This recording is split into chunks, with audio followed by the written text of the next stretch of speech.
There it is. I thought I had lost my phone. I couldn't find it. And now that I have found it, I wish I didn't, given that my mom just texted me, "What the fuck?" in individual words. That should be fun. I do something. I really hope I didn't do something. Anyways, hello everybody. My name is Demonic Angel Lily, and welcome to day 3 of my birthday week slash indie supporting indie week stream. Quick disclaimer: I haven't been in a particularly best headspace today. With everything going on, so apologies if I'm a little bit less upbeat compared to what I normally am. Um, but I shall do my best to still make this as entertaining for you guys as possible. Thank you for the head at Small Dark. Um, yeah, so.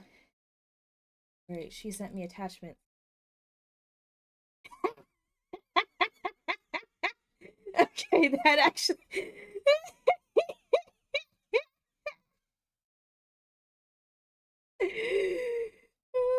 She sent me what the fuck because she got a letter from AARP saying welcome to the 50s club. Okay, that makes my day a little bit better. Just a little. It doesn't hide the fact that there's a lot of shit happening right now, but it made me laugh. My birthday's on like not my birthday. My mom's birthday is on the 25th of May. So she is going to be turning 50. It's the small things in life, am I right? Anyways, we got 2 more game demos up for you guys today. So the first one we have up is Moondusk Masquerade, and then we'll be playing the Isle of Reveries. Now, I can't recall. There are 2 games with very similar names that I backed on Kickstarter, and I can't remember if this is the one that's still going on or this is the one that ended. Let me double check that real quick. Moonlight Dialogue is the one that's still going on, but Moondusk Masquerade has since passed on Kickstarter. I funded it. I helped fund it. I contributed to it. I pledged to it. And the same goes for Isle of Reveries. Both of them have already concluded, but both of them have been fully funded, which means these games will be coming out in full view at some point. I don't remember when exactly. But yeah, so the first one we're starting off with, as we've been doing, is a visual novel, Moondusk Masquerade. And to read the description off of Steam, Moondusk Masquerade is an otome romance game inspired by Cinderella, Bridgerton, and fairies, 3 of the best possible things you could ever combine, featuring a girl x boy and a girl x girl romance. So this is also for all damn queers, my people, my pansexual heart. Oh, pan romantic technically. And then Isle of Reveries is like it's a 16-bit style RPG. But we'll be getting to that later. But same thing as yesterday. Due to my current mental health, I'll only be going for 2 hours, which means playing each demo for an hour apiece. So anything I don't finish today, I will be sure to finish in the. But in the meantime, let's go on ahead and switch on over. And here we are. And now this is one of those games where if I click out of it, you don't hear the music. So music incoming. And there we are. But yeah, I don't know too much about this game outside of the general premise, which was enough to get me to help back it. And yeah, let's go ahead and dive on in. What is your name? Lilica. Honestly, that's not too far apart from my actual name. Lily.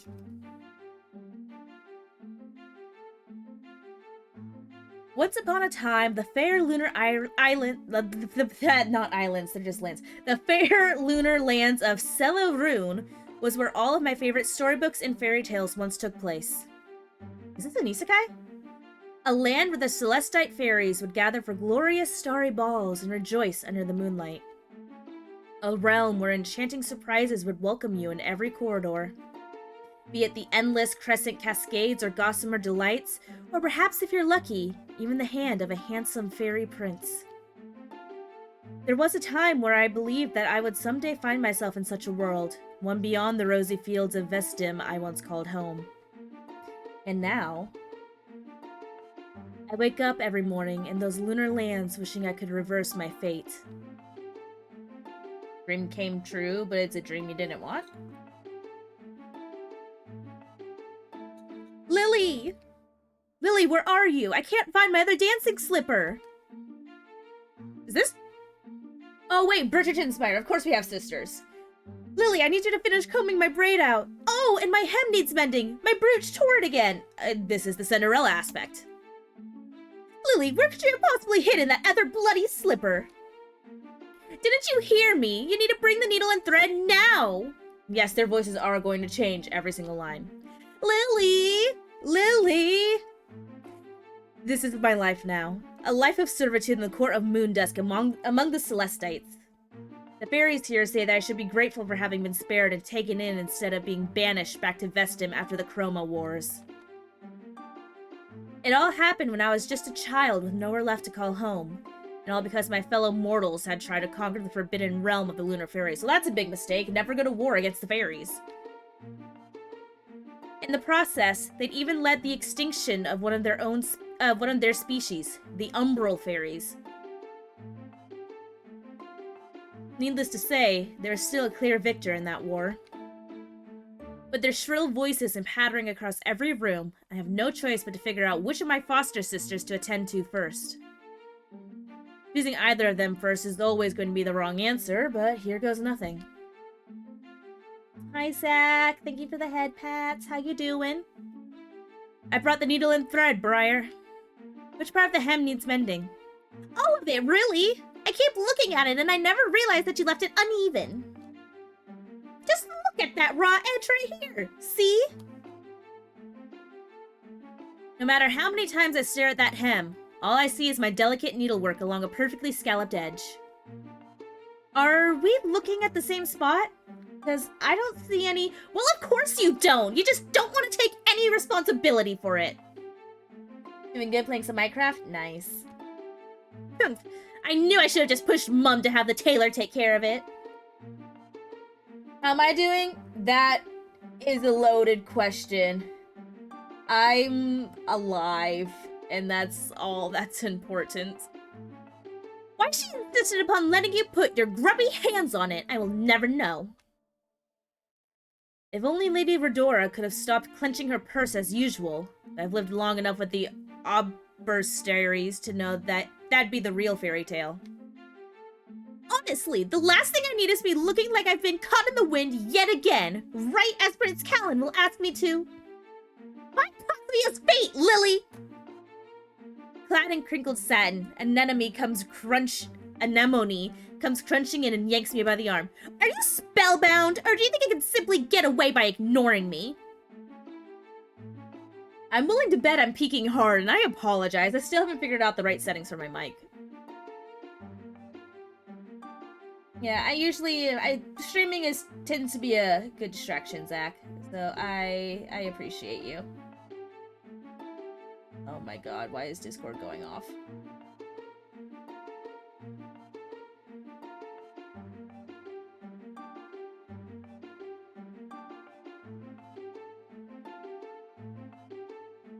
Okay.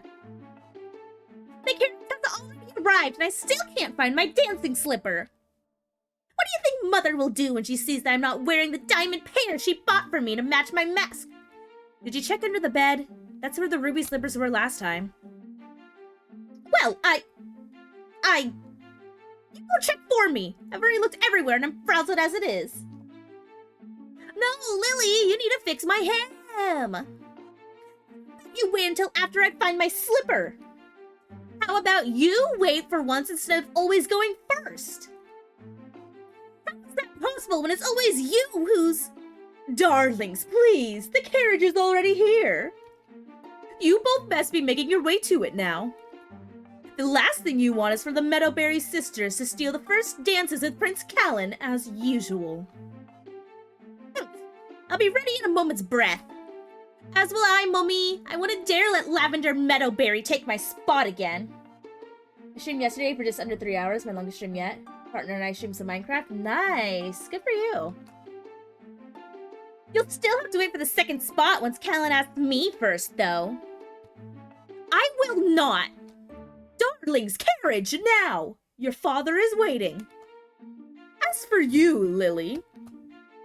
The sharp breath of Lady Redora points a single carbine talon at me. I know I should be afraid of what's to come. Surely it's nothing I've seen before from my so-called foster mother. That is, if she even cares to call herself that anymore. My dear, dear Lily.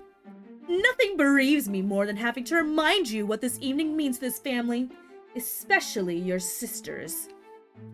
Our attendance to this masquerade ball is not only necessary, but a duty to this court. I'll have you know that if one of your sisters does well for herself tonight, even you might come to reap some of the benefits. Perhaps then you wouldn't have to lament your lack of invitation, now would you? It's not even like you should be upset at us for admitting you.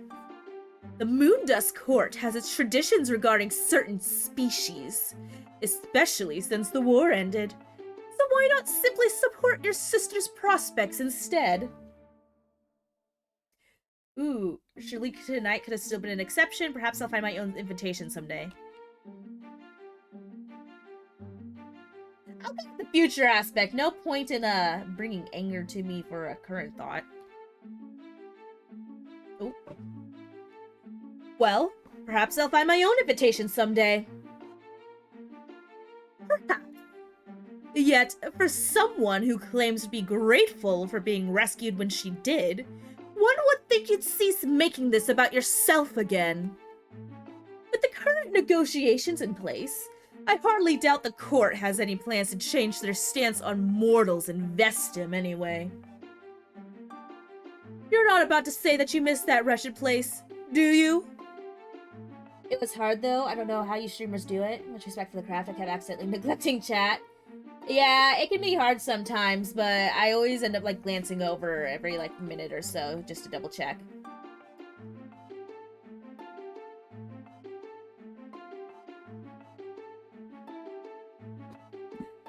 One would reasonably miss anywhere they once had pleasant memories in. Surely you're not referring to the ones with your neglectful family, are you? The ones who would rather let you starve than to stop invading our realm's portals? You've made your point, my lady. I don't need the memories. Well, good, because I wouldn't want you to be recollecting anything shocking. In fact, consider it a blessing in disguise that you won't have to be subjected to tonight's gossip. I am changing these words every couple of seconds, I swear. Oh, shit. There's certain families who still don't see eye to eye about sparing the surviving mortals after the war. And that's heartbreaking, isn't it? Now, mind the house and see to it that breakfast will be ready for us by the time we return in the morning. Oh, and one more thing. Yes? An enemy wants milkberries with her morning porridge. Freshly plucked. With that, Lady Redora dons her plumed mask and struts out the door. Fucking bitch. As soon as the carriage disappears onto the road, I finally come to my senses. Freshly plucked? As if I didn't pluck milkberries yesterday! Holding my tug, I pick up my basket and march straight to the garden. Milkberries. Why milkberries? I really hope this time I don't get stung again. I cautiously approach the capricious little sapling in the corner, who already seems to know why I'm back yet again. As always, it starts coiling into a spiral and shakes its bulb like a rattlesnake. Oh, magical plants. Oh no, not today. Although if I'm being honest, you'd be the least venomous creature I've had to deal with this evening. Setting my basket aside, I kneel down to figure out my proper angle of attack. When it comes to celestial flora and fauna, the rule is always to assume that everything is looking for the chance to outwit you. Or rather, to mainly outwit mortals. Let's see. I suppose I could try the calyx this time. Calyx? The sapling is already shaking its head at me, but it knows I won't give in easily. As I reach in, I notice something sparkling from the moonstone blossoms nearby. Oh? What's happening over there? To the sapling's relief, I head towards the delicate light where a crystal envelope rests on the blossom's luminary petals. So it's an envelope of some kind? But for whom? I can't tell what it's made of, but the paper keeps catching the moonlight just like the blossoms. Do you think it's because the paper itself is made of moonlight? Honestly, I'm not quite sure. Oh? I stop at once, but I don't see anyone else in the garden. Where did that voice come from just now? From the messenger, of course. Down here, Lily. Down by the door? No, down here, right beside you. The largest moonstone blossom unravels its leaf on my— oh my god, it talks. It's a talking plant. They said I'd find you here to deliver your invitation. And I believe I just did. Oh my god, I'm getting invited to the ball. Sucking fucking adoptive you're not stepmother. What was it again? Foster mom? My invitation? To where? To the Moondusk Masquerade ball, of course. Did anybody tell you that it's tonight? I keep waiting for someone to come out of the bushes. There's no one here but me and one very loquacious flower. I take it this is your first time to the ball, Lily? They say tonight is going to be a special one. Perhaps even fortuitous. Prince Callan is expected to choose at least potential suitors to dance with. That's 3 dances. Oh, is it supposed to be 3 potential suitors and not least? Now it makes sense. That's 3 dances. 3 chances to lose yourself in those midnight eyes. Those brooding eyes, you mean? I've seen Anemone and Briar sketches of him hidden under their pillows. Ooh. That's suspicious. Well, they say he might not be so brooding once his special guest arrives tonight. Hey, yo! Me? You're talking about me. Me special guest. Make him less brooding. Why? The flower keeps gleefully pushing the letter towards me, its petals rustling under the shimmering moonlight. Go on! It's your time, Lily. You can come out now, Anemone! Nemone. Clutching the letter, I glare out into the garden. You can come out now, Anemone. What happened to being so desperate to head to the ball on time? And now you're out here playing such childish games? And really hurtful ones, mind you. But, Lily, I don't see any anemones in this garden. Besides, the anemones I know don't do much of anything other than complaining about the weather.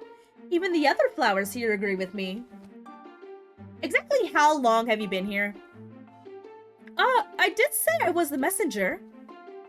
So what form do you normally take? Oh my god, is this another fairy? My dear, you could be out dancing the night away by now, and yet you're wasting your precious time on me? I should consider myself lucky that you're paying this much attention to me, but I'd also be a menace if I don't send you off already. As much as I'd like that, I don't have much of anything, let alone for a ball. Unless you consider a basket a respectable accessory. Oh, well, how about I sort that out for you? Fuck yeah, fairy godflower to the rescue. That way, you can't give me any more excuses. Now, all you have to do is pluck one of my petals. Won't that kill you? Nonsense! I'm a strong one. Now, just pluck the petal and fold it into the letter. Then, hold it out to the moonlight, and before you know it, the second I give my offering to the moon, thin silver wisps start binding onto my clothes. A euphoric light soon overtakes me, adorning me in a silhouette made of stars and tiny moonstone blossoms. Its nod to the flower gives a delightful laugh that a glittering mask graces my face and seals my fairy disguise. It looks like someone's finally ready. I'm quite pleased with your mask. I'd say it's lovelier than any of mine. How is this all possible? I've known of Celestite magic since I was brought here, but the opera stories have never been capable of something like this before.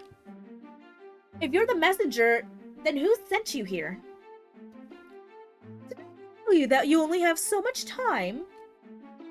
Right at this moment, there's a ball missing the one guest they don't realize they need the most. Again, moi? So go on. Go on, Lily. They're waiting for you. As the flower playfully laughs, I spot a floral carriage already waiting for me in front of the manor. For all the times I wished upon the moon to change my miserable fate, is this really how it's finally sending its miracle out to me? Will it really come down to a flower, a mask, and a single night to unravel my destiny under the moonlight? Apparently. Even before the carriage comes to a stop, the first glimpse ahead of the decadent spires of Astrelios leaves me speechless.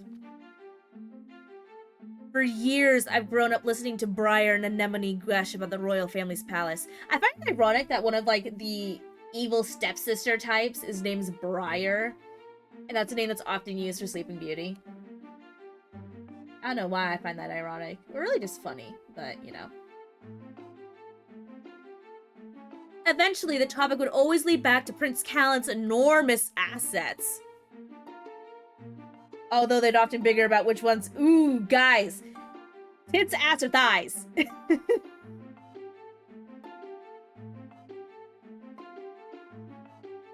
But now that I'm finally here, I'm realizing that their tails pale in comparison to the majesty before me.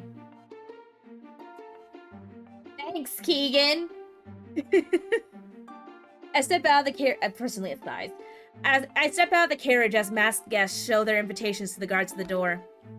Not taking chances, I wait until they're busy with another family for me to glide past them and head for the silver stairs inside. Girl, you have an invitation! At once, I'm welcomed into a world of twinkling gowns and heaven-whisked masks. Good to know, Zach. Their glorious facades bear no hint of class, nor sensibilities, even for that matter.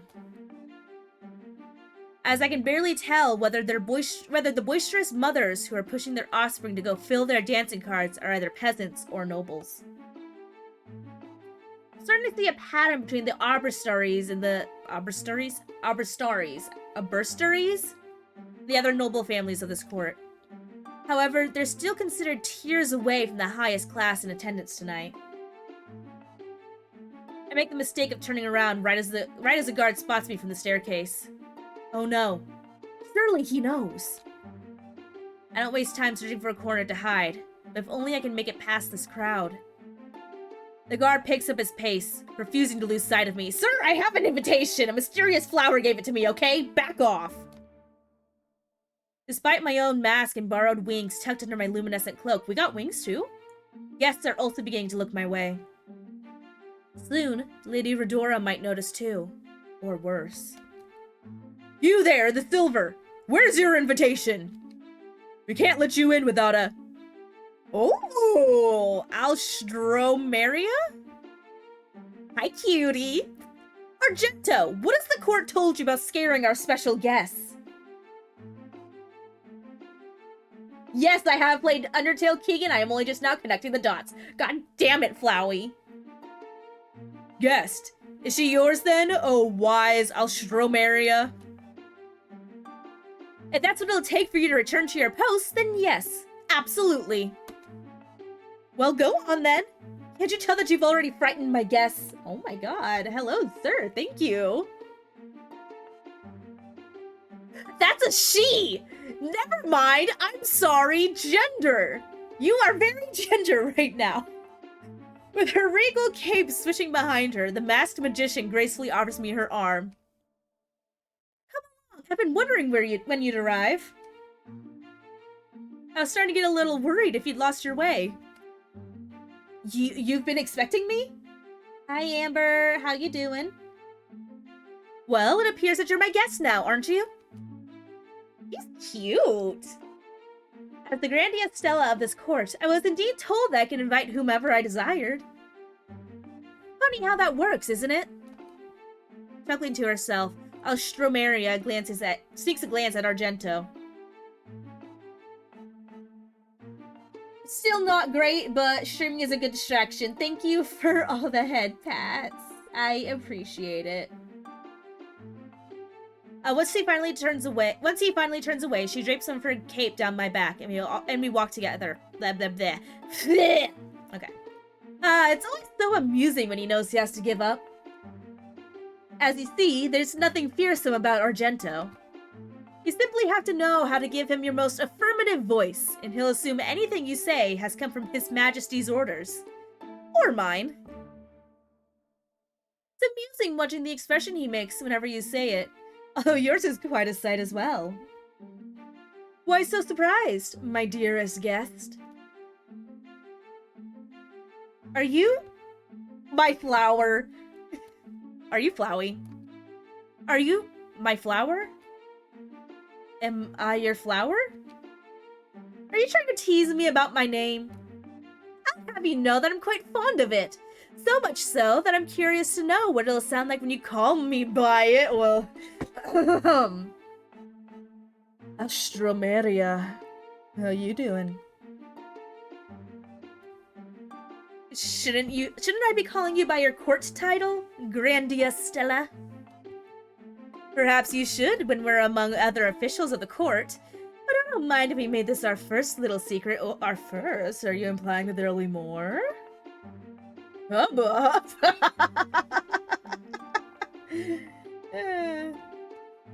Or, if you find my name to be a bit too long for your taste, why not call me Maria for short? Although, if you were trying to tease me just now, then I should point out that if I'm the one who picked you out of tonight's celestial bouquet... Spicy! Does this instead make you my flower? Well then, we should make haste, Maria. I'm sure that Callan will appreciate the introduction. Why am I so important all of a sudden? Wait, you don't mean the Prince Callan, do you? Well, of course it's him. There's only one Callan in this region, and he's currently off in a corner, severely lacking in stimulation. Oh, I can give him stimulation, alright. I mean... Somebody needs to get that prince to see the light, and I'd agree that it should be you. Am I dreaming? It feels like we're dreaming. I couldn't possibly have heard her say that I'm going to be the one to save his night. As we cross into the labyrinth of masks, my world only becomes more surreal. Surely this must all be one feverish dream. Otherwise, how am I supposed to believe that Prince Callan will spare me a greeting tonight, let alone a conversation? And then what? Will he suddenly get down on one knee and propose to a mortal maid before his judgmental court? I can't even let myself believe that the obestaries who would set this up for their own cruel amusement. But who else would do such a thing? While offering smiles to the other guests, Maria soon leads me to a corner swathed in silk curtains and marble pillars. Ew! My eyes first wander to the kingly fairy masked in gold. His ethereal queen as a servant offers them each a chalice. Aw, man, it's the king and queen, not the prince. And brooding beside them in the midnight cloak is... Who's Lakika? That's really Prince Callan? Now I'm certain that this is a dream. Why only a dream? Is that a name glitch? A magician's senses never lie, and this one's never been wrong when it comes to reading between the lines. Before we go any further, Maria gracefully takes it upon herself to straighten my outfit. All you need to know about addressing His Majesty is one simple rule. You must never assume that you'll always have the last word. When it comes to Callan, however, perhaps you could tempt his mood a little. Is that a challenge? What would make you tempt fate? Well, I don't mind a little temptation every now and then, but being the kind of fairy I am is both a blessing and a curse. As a magician blessed by the flower clock in the heavens, I know too much to ever be surprised, and too little to ever be wholly satisfied. There's a flower clock in the heavens? Then again... Maria gently brushes a stray lock of my hair back and thumbs up my earring until it catches the light. I ought to be telling you to set your sights on someone grander. That smile might just be enough to turn me a little selfish one day. I'm just meeting you people! Are you all okay? You don't know me yet! I am highly flattered, though.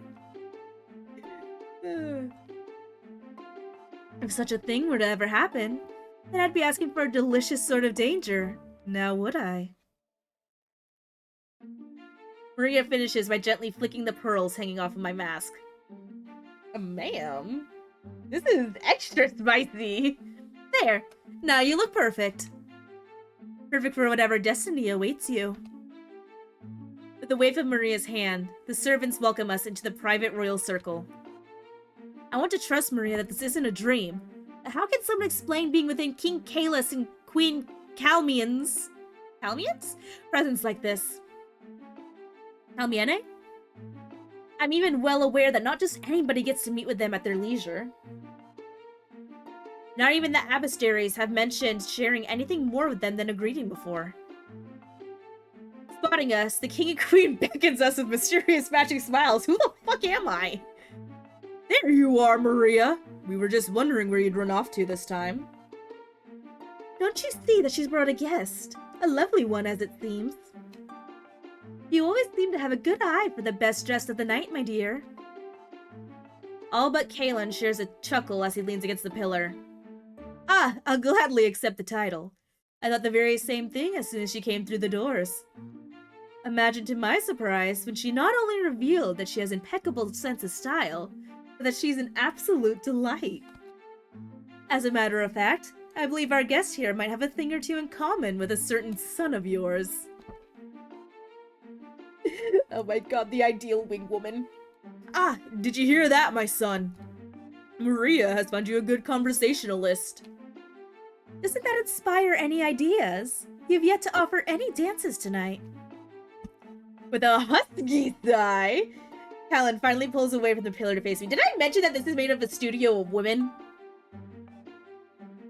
Just like, you know, just casually gonna throw that out there real quick.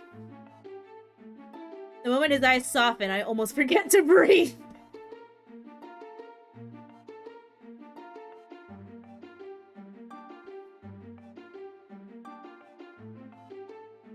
Well, hello, sailor. How you doing? How's it going, buddy? He is kind of hunky, isn't he? Oh my. Would you like to dance? Even before I've taken a step, Maria prods me towards him. Yes, of course. I'd like to share a dance with you, Your Highness.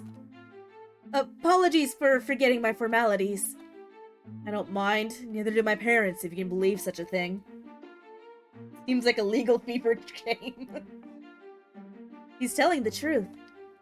On a night like this, everyone can fancy themselves whomever they want to be.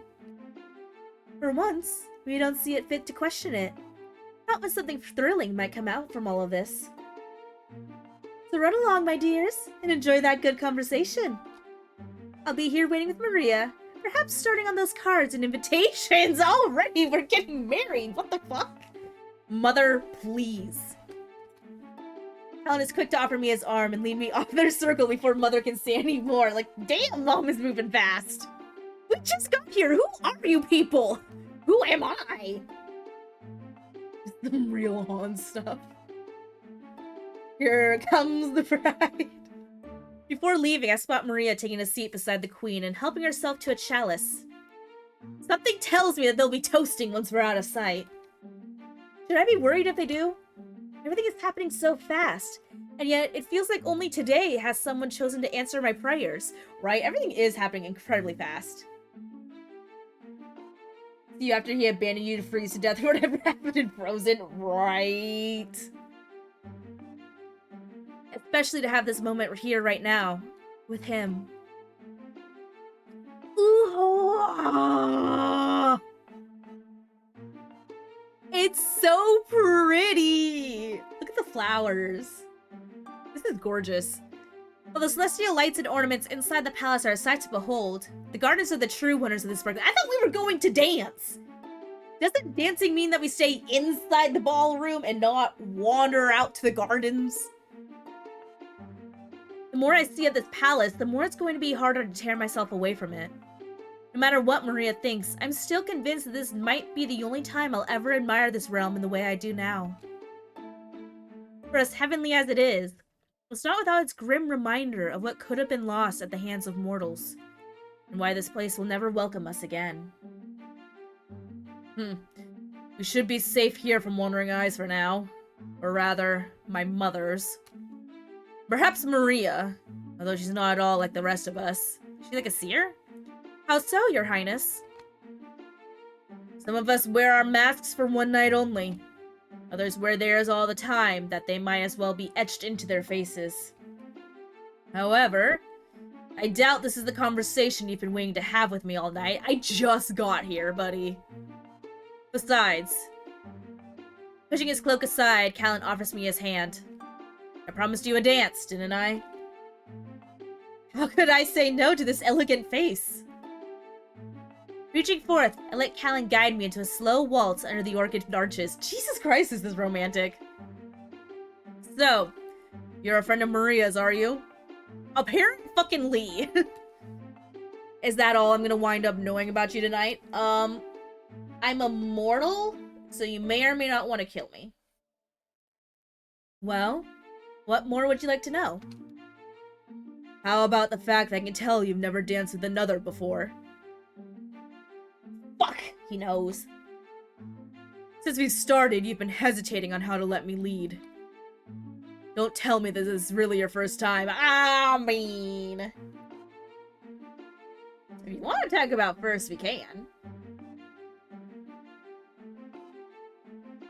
What would you say if it was, your highness? If it is, then I'd say you have more courage than I do in that aspect. In spite of many lessons my parents have put me through, I still don't think I can dance as well as half of my last partners claim that I do. The only thing I'm grateful about all those lessons is that means I can teach you. Buddy. Now let me be the one to lead. He's so commanding. There's a softness in him that's really coming through. And no matter what he says, he is quite a skilled dancer. One would have to be to guide me through such a spin. See what happens when you let me lead?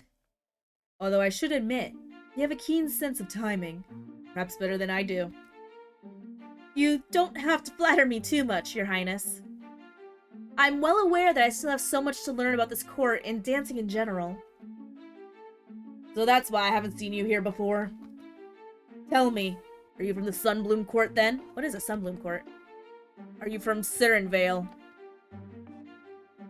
Could that be something I could share with you another day? As the queen said, perhaps tonight is the night where I could pretend to be one of your court, and only yours, ayo. Or, you could also just let me guess if you won't tell me. Between you and me, I can be quite impatient for the truth.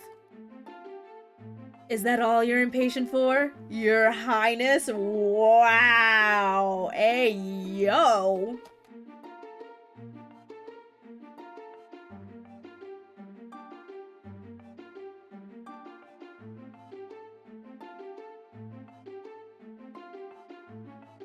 This is a safe for work game, right?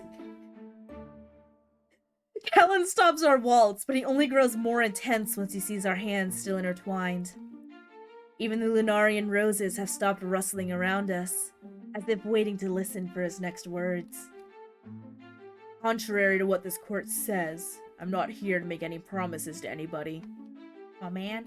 Not to myself, nor to any betrothed. But what if I'm already yours? Hearing that, somehow this garden seems more lifeless than when we stepped into it. Girl, you just met! It's okay to take a breather. What else was I expecting him to say? Even I know that'd be asking for too much too fast. But then, why does my heart still feel like it's shattering? Hey, we still got Maria back there at least. Girls seem game. I take it even you've heard the gossip in the little time you've been here. I shouldn't be so surprised. Since the war, it seems like everyone's been waiting for some new beacon of hope or change. Instead of asking me of my plans to protect this court, they'd rather ask me about who I'm going to marry. What if marriage has always been the last thing on my mind? I suppose a prince can survive on trysts.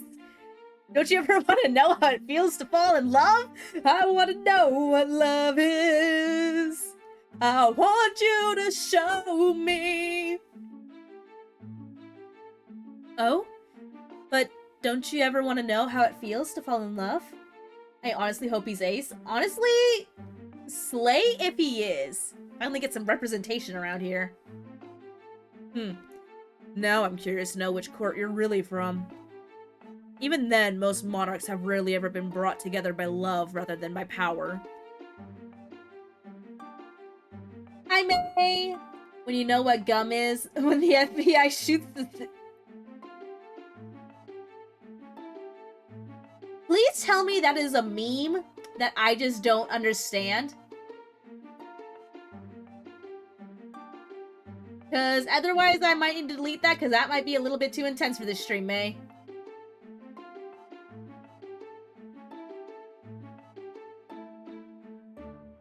I'm gonna need some clarification real quick.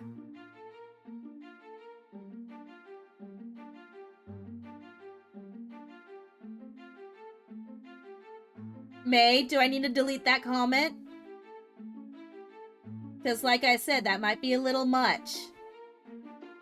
I'm gonna just go ahead and delete it. Okay? Just be more careful when it comes to posting stuff like that, okay?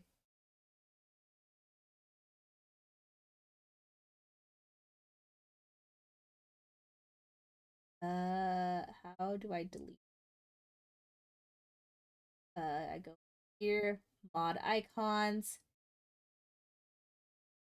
Hi, Nico. There we go. Thank you for the head pats.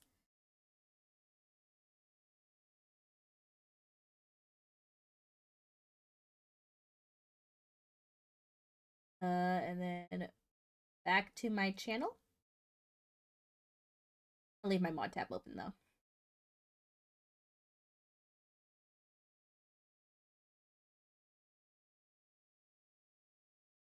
Oh god. But anyways, how are you doing, May? Not May. Wait, yes, May. How are you doing, May and Neko? How's that?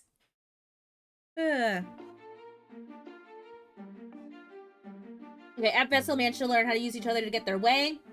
You're good? That's good. I need to blow my nose real quick.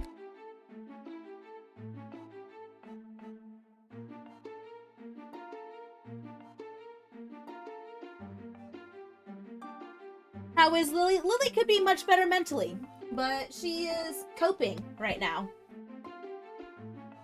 Now, that's one thing that makes us no different from even from mortals. Nice. How is Dreamlight Valley? I know that they're getting a Star Wars update.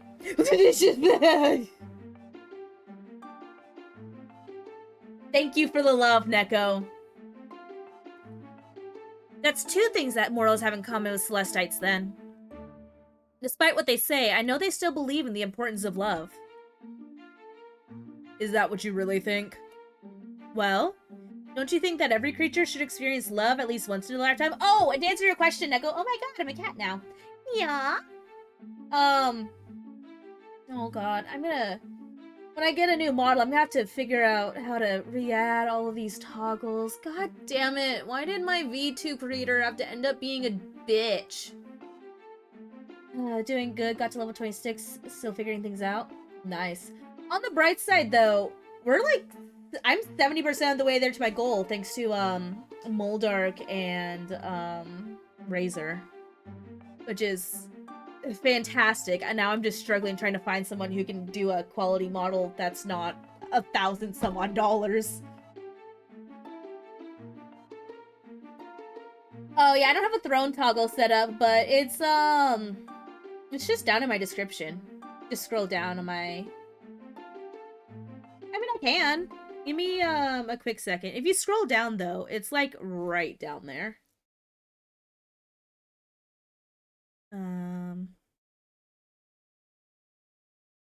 me open up Twitch.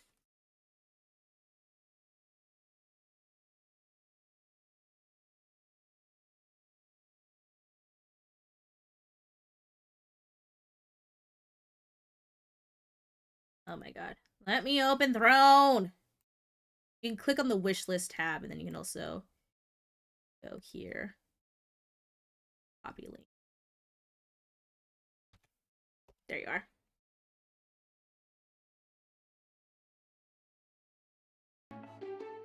I had it set for 800, and then Throne automatically like factors in taxes and shit, so it's at like 875. But I think I might have found like a couple of people. There's some that have like they're currently closed and they'll open in like next month. But I need to get something ASAP so I can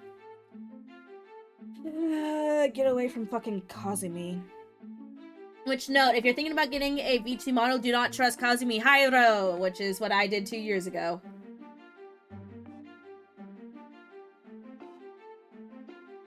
If you could, Neko, that would be great. I've got a running list going on VGen right now to see what I can find, and I've been, like, looking at the artists and the riggers for, like, other VTubers that I follow, but that shit is expensive!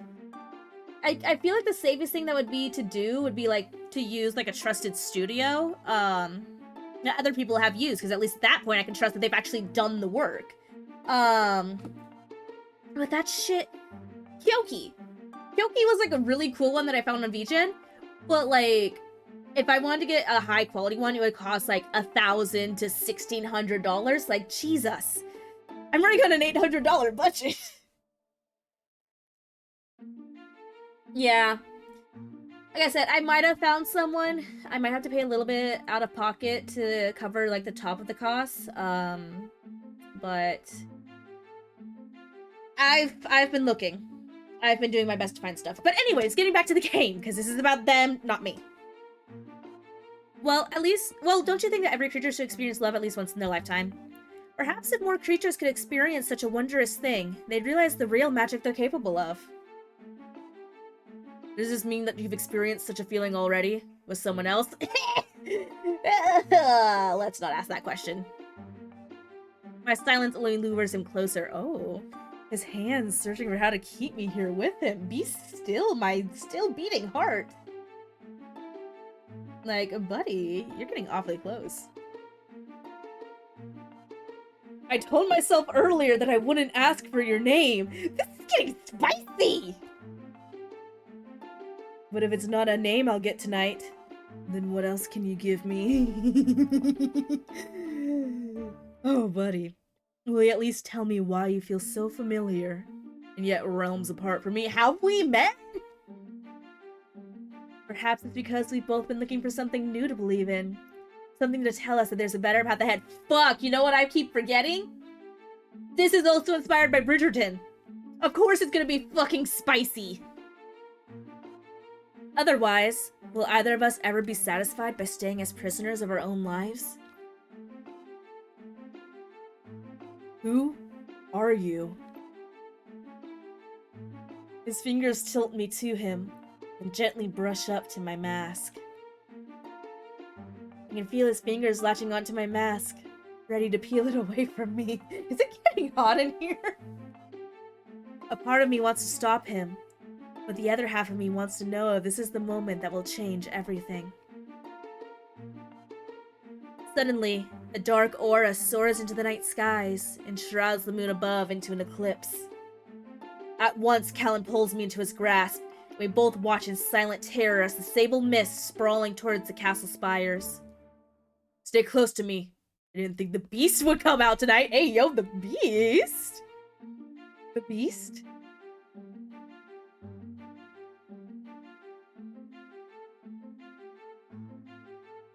We shall never know what the beast is, as we got color text instead. Whoopsies. Damn, he's Beauty and the Beast? I know, right? Maybe I should let the devs know. Is there, like... Ooh, hey, there's collectibles. Is there, like... to use the feedback button, but this is just a demo, so I'm not surprised that there's like a glitch or two. The something penumbral beast. Back when the mortals of Vestdim tried to return through the color off Stratia portal. I'm sorry, this is funny. After seizing our magic, their souls were caught in limbo and then torn apart from them. That, however, is not funny. That sounds horrible. Those shadows up there are all that remain, and so the beast waits for nights like these to wreak its havoc upon the castle. Only the castle? If we don't stop it, it could very well try to attack the villages next. I suspect the other guests have sensed it too by now, and my parents as well. At first chance we have, we should start the incantations ourselves, and then I'll take you back to the ballroom myself. About that, I'm not a fairy. Does that mean that I don't have magic? What incantations? How do you not know our elemental rights? Yeah, about that. Mortal bitch! As Callan towers over me for an answer, Maria comes rushing out the doors with the king and queen in tow. Soon, more of the guests come pouring through from all sides of the castle. The penumbral beast has returned. Callan, my son, you must lead the rites. Summon the knights as well, especially Lear. He should assist you. Why Lear? I'm already going to commence the rites myself. I'll be finished by the time he decides to join, if he even does. We have plenty of other guests should we need them to help us craft a shield. With the other Celestites rushing into the garden, I'm beginning to lose sight of Callan. One by one, they're quick to reveal their majestic wings and summon the moonlight at their fingertips. All the while, I realize it's only a matter of time before Callan expects me to summon a light that I can't possess. While not all fairies have as strong of an affinity for the moon as Celestites, they can still make contact with it. Only mortals can't, no matter how hard they wish or try. Surely once this creature is gone, Callan will want an explanation from me. If he doesn't, then there's no doubt that the king and queen will, and will have a punishment ready for me. We're fucked. Callan is so far away from me now, as he leads the knights and guests in conjuring an oral shield over the castle. Somewhere in the crowd, Maria must be using her powers too. I want nothing more than to go back to them, even if it's just to say goodbye. Again, we just met. Even if they don't understand, I want to thank them for encouraging me to take this chance. Okay, that's fair. Because even if tonight wasn't about me finding my destiny, I still got to taste something that I could never have again. Hey, yo. All of a sudden, a gloved hand pulls me straight back inside and drags me into the nearest corridor. Ow, stop! Let go of me! Hello! Okay, Callan and Maria are hot and all, but, hello. I'm kind of a sucker for white-haired characters, okay? Like, you know. It's the Shomaru kind of does it for me. Oh my god, and he looks like Alucard! Oh, fucking shit! Double whammy! Thank you for pointing that out, Keegan.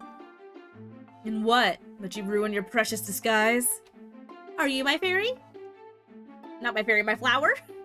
I can tell you've been putting a lot of effort into it. It's still not enough to get past me. Whoever you bartered with for it is clearly skilled in the finest of magic. The stranger finally lets go of me once we reach a secluded corner. Finally, I can take a good look at him as he calmly smooths out his cloak. That brooch on your belt. Is that a royal seal? Is he Lear? By gods, no. The seal of an honorary guest of the court. Shut up, Moldark! Well, so what if I have a thing for traumatized bisexual twinks? It's not my fault. He's hot. I'm no prince, but I'll surely be your knight. I'm suddenly recalling the king's words to Callan. Are you? Sir Lear? Or wait, you can't be if he's out helping Prince Callan. Oh, but I will help him shortly, I knew it. I just have something far more pressing to attend to than the usual phantasm of the night. Callan did say that this penumbral beast has been invading often. Is that why you've come all this way to the Moondusk Court? Oof! 2 spam bots back to back. If you keep asking me the wrong questions, you're only gonna reveal your secret further. As it is, you've been doing a decent job at hiding your moral aura from me. What more do you know about me? Not quite enough to satisfy my curiosity yet. And from what I'm gazing upon right now, I've caught quite the lovely enigma in my grasp. Grasp? Hot, aren't you an enigma yourself? I might be now, but I don't intend on keeping it that way for very long between us. Hey, yo, all of these bitches are fucking thirsty, okay? Damn. Although you ought to thank me right about now. Had you stayed any longer, dangling at the prince's side, you would have given yourself away. To begin with, what kind of fairy would not know their own rights? And most importantly, do you really believe that a beauty like you can show up and claim to be from another court so easily? Hey yo, I'm a beauty? Was he listening to my conversation with Callan earlier? Perhaps it might take the prince some more time. That would be neither surprising nor new for him. Maria, on the other hand, that one I better watch out for. Like she doesn't already know.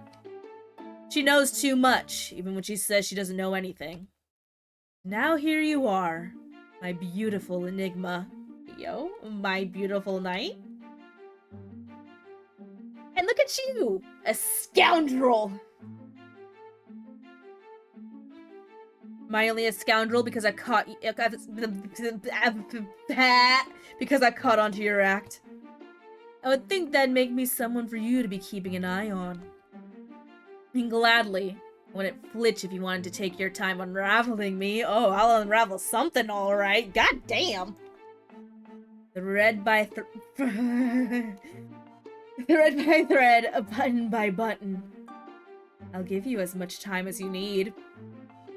Are you offering a strip search? Sir?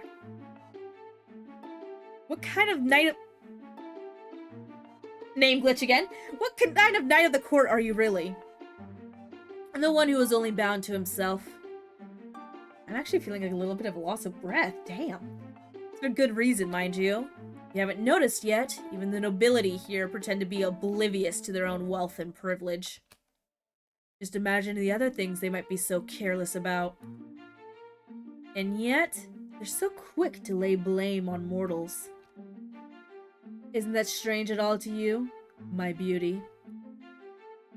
Let me tell you something that you ought to have known before setting foot in here tonight. If there are any mortals left in these lands, they certainly wouldn't have found their way into this palace, not even as servants. Every sound around this castle makes you flinch right now, doesn't it? I mean, he will be much better sounding like Voodoo. Moldark, don't you dare! Please, no, God! You can hear the crackling outside as they fend off the penumbral. It kind of reminds me of the Reaper. Oh, yeah, I guess I can see a little bit of Casper in him, but... definitely more elven and ethereal. But mark my words, that monster will keep coming back for as long as it needs to claim its retribution. What does that monster really want from this place? If you obey me this time, then I might just tell you more the next time we meet. Why not this time? It seems dangerous to wait. What's more dangerous is you staying here any longer before the masquerade resumes again. And this time, no mask will be able to protect you nor your secrets. If you truly want to know more, let alone see tomorrow, then leave now.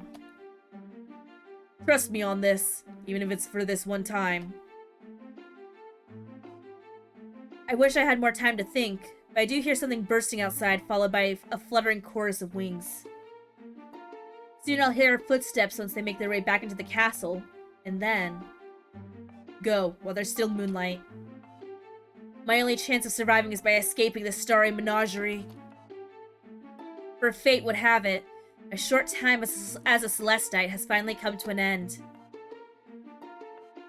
Hey, we're back in the greenhouse. I can't remember the last time I've run this fast without stopping. Perhaps it was once through the wildflowers of Vestum, And not at all while wearing a ball gown that is slowly fading into stardust. Oh. Fine, no boot heel this time. Thank you, Moldark. Good God, my voice would die. By the time I reach the manor's garden, my heart hasn't stopped pounding nor fluttering. All I can do is rest among the moonstone blossoms as my mask finally fades away. Now I feel even more like I don't belong here. But how could I ever find my way back into that palace? Back to a palace where the magician welcomes me into her mystic circle, where the roguish knight would rather tease me than to slay a beast. Or back to a palace where the prince is resisting his deepest desires to fall in love. After knowing such a place exists, how is one supposed to return to this life? Is that not the world whose tales spoken of before the war divided my kind and theirs? Taking in the night wind, I hear a soft rustling nearby. I look down to the Lunarian rose below. See another crystal envelope. Another letter. Opening it, my heart starts to flutter all over again. Ooh. Your beauty may be something to behold, but it's your courage which has enchanted my heart tonight. In your celestial wake, you've left a lingering mystery upon my very soul.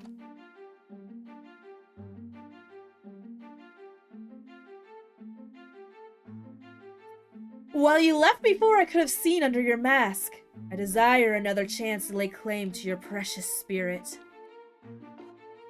For in 3 masquerades' time, the king will announce his heirs soon to wed. If you truly believe in destiny, then you must make your glorious return to set this magic in motion. Only then will you part through the veils of this court and all its love and lies. And importantly, you'll discover who seeks to capture your heart with words of passion in both ink and whispers.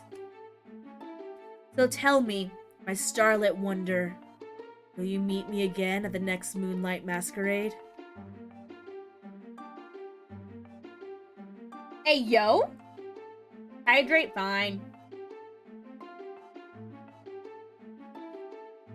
Heading home from the village, I can't help but notice the castle grounds and think back to that magical night. It was a night full of wonder and mystery, of endless possibilities. Only now that night feels like a dream I desperately wish I could slumber back into just to see that face again. I know I should keep walking, but I find myself stopping to enjoy the sight past the gates ahead. Before taking another step, familiar crimson beauty catches my eye. Wait, I recognize those flowers. Those aren't at all native to Celarune. I didn't even think they'd be able to grow here considering how most fairies might find them ordinary. Unlike the other flowers around, I remember seeing these ones while growing up in Vestum, at least from what I can remember of those painted fields. But this kind, they used to grow wildly in the bushes outside of my family's cottage. Mother used to bring a bouquet inside so that our home would always smell fresh and sweet in those dewy mornings. If I'd known that such flowers were also growing in Celarune all this time, I surely would have tried asking his lordship and lady to let me keep some in my room. And then again, why would this royal family be keeping them in the first place? Is one of them a halfling? Reaching the gate, I try to get a closer look at the petals in full bloom. Because they don't glow in the moonlight doesn't make them any less extraordinary. After all, a rose is still a rose no matter from which land they're from, isn't that right? If only I could let this one grace my bedside table, right beside my books.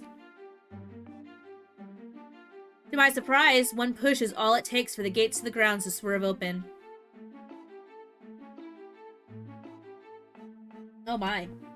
Even if someone notices me, how would they know if I've made it a habit of breaking the rules lately? Most of them don't even know that I was among them that fateful night, let alone what this rose could truly mean for someone like me. Especially for someone who they've said doesn't belong here. I reach down, looking for the most beautiful rose of them all. Okay, so now we're in Sleeping Beauty not Sleeping Beauty, Beauty and the Beast territory. Do I take this one? Or this one? Or shall I take this one with the... This is I'm about to claim the rose with the most velvety petals. The prince's deep voice come rumbling from behind! Ah, shit! You'll be taking none of them. In a swift move, Prince Callan catches me by the hand and raises it high between us as I clutch my basket to me. Please, Your Highness, wait! Wait for what? For you to steal what's mine? If you're not gonna at least let me explain— Ah! No! You listen to me! God damn it, he's less hot when he's not, seducing me. As Callan yanks me towards him, I unceremoniously land on his chest with a thud. Thank goodness you're at least warm! Thank goodness you're at least warm.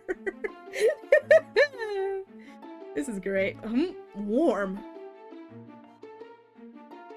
Once Callan pushes me back by the shoulders, this is a valid response, determined to create more of a distance between us. Why would you think I'd be willing to offer such a thing to a thief like you? Someone trying to be so cold, I just simply wasn't expecting your touch to be so warm. Once my words dawn on him, Callan completely releases me from his grasp. As much trouble as I may be in right now, those seconds I just spent in his arms might be worth the punishment. Okay, simp. How else would I ever get the chance again if his patience is wearing thin while we're under these stars? Do you seriously think this is all a game? I mean, technically. This is far from a social call, you know. I do know, but... Wait, come here. Before I can ask, Callan gruffly pulls me out of the shadows until the moonlight casts upon my face. You're a shit. Yes? For a moment, the light almost reaches his eyes before they flash back to their familiar coldness. You're not who I thought you were. What if I'm exactly who you thought I was? Eh? I suppose you can't be anybody else but a thief anyway. A thief out to steal my roses in my embrace, apparently. You might as well include wanting to steal glances from you as well, Your Highness. I like the cockiness. I have no time for silly games. None of this changes my mind about you. If I were who you thought I was, would you be saying the same thing? I can assure you that the person I thought you were would have known better than to cross into my territory in the first place. Who do you serve, anyway? No, you just came from the village markets. I was on my way back to the obstery house, Your Highness. You must be a new one, then. I don't remember seeing you there last time I paid a visit to Lord Olathorn. Yeah, it's been a while since I've been ordered to. Considering I've served his family for a while now, I was likely there, but perhaps tending to the rooms upstairs. Unless you were privately invited last time by one of his daughters? Absolutely not. Don't call upon just anybody. In fact, don't you even dare get any ideas. Oh, I'm getting ideas, alright. You must know, I'm still trying to understand how even a servant like you could have such a lapse in judgment. Surely, however, there's an obvious reason why. You can just come out and say it, then. I feel like you'd be the first in these lands to say it to my face, although you might be the first of your royal family to do so. Fine. Nobody expects mortals here to be anything but heartless or mindless. Instead of knowing your place and keeping your hands to yourself, your mortals think you have to claim what you want whenever you want. Words are not working. I should probably wrap up this game soon. I still got the, Isle of Reveries to play. If it hadn't been for such false ambitions, the Chroma Wars wouldn't have ever put such a strain on our lands in the first place. I can only assume you're simply one of the many captives that we chose to spare. And this is how you repay us? But I've been repaying you all day, and every night with my life. Clearly you haven't been paying enough. Damn, okay, my life means nothing. Or perhaps I'm simply guilty of the same passion you seem to share for your roses, Your Highness. Would you really consider such a feeling a crime? Thanks, Moldark. Before I can answer, we both hear the sounds of footsteps marching in the distance. The guards have probably caught wind of my trespassing. It's either that or the prince's parents can't stand losing sight of him for a minute. They're likely off checking the southern courtyard first. Then they'll start coming this way. Do you think you're fast enough to escape them? Unless you let me go, then I have no other choice but to find out. So will there ever be a scenario where you'll accept the consequences? I can't fucking speak. What is wrong with me? Considering your temper, I believe I have received my punishment already. That said, I wouldn't do this all over again for a chance at a rose that reminds me of my homeland. I would do this again. As I prepare to turn around and plan my escape, Callan doesn't waste time yanking me towards him again. Where do you think you're going? We aren't finished here. What is it going to take to keep you away from what's mine? You could give me a taste of your mercy.